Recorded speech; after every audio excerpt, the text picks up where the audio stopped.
Dulu sebagai pembangkang, kita boleh bicara. Tak perlu kerja. Sekarang kita kena kerja dan bicara. Jadi kita 2 kali ganda tugas kita. Tetapi kalau kita ada keyakinan, kita tahu nak selamatkan kaum kita, nak selamatkan negeri ini, nak selamatkan negara ini, kita harus mampu dan berupaya berbuat sesuatu yang lebih baik. Ini bagi saya yang paling penting dalam Konvensyen Keadilan Kelantan.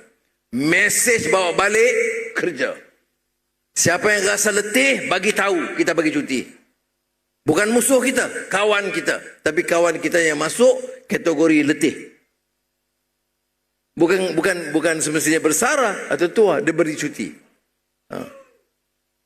Ya. Ini kerana jawatan berebut setengah mati. Masa pemilihan berkumpul-umus. Pukul 2-3 pagi tidur. Dah menang, orang telefon tak jawab pun. Dah menang, WhatsApp pun tak ada.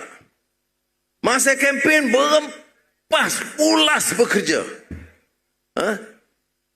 Dah menang, meeting pun tak boleh buat. Betul tak saya cakap? Ada tidak di Kelantan ni?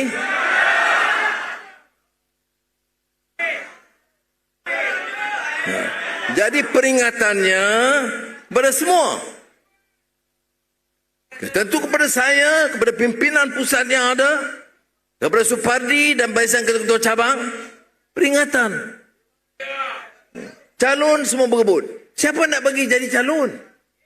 Kerja tak buat. Ini parti bukan parti hak kamu seorang. Parti ini hak rakyat. Parti ini bagi orang yang mahu bekerja dan berjuang bela nasib rakyat. Bagaimana nak yakin rakyat? Rakyat pun kamu tak jumpa. Jadi saya ucap terima kasih betul-betul. Jarang saya tengok majlis keadilan. Pertama, ramai dan bersemangat. Kedua, saya tengok wanita, barisan wanita yang paling ramai dan hebat. Dan ketiga, saya tengok angkatan muda. Ini angkatan muda datang dengan ramai, dengan semangat yang mau bawa perubahan. Kalau begitu, balik tidur. Jahanam lah.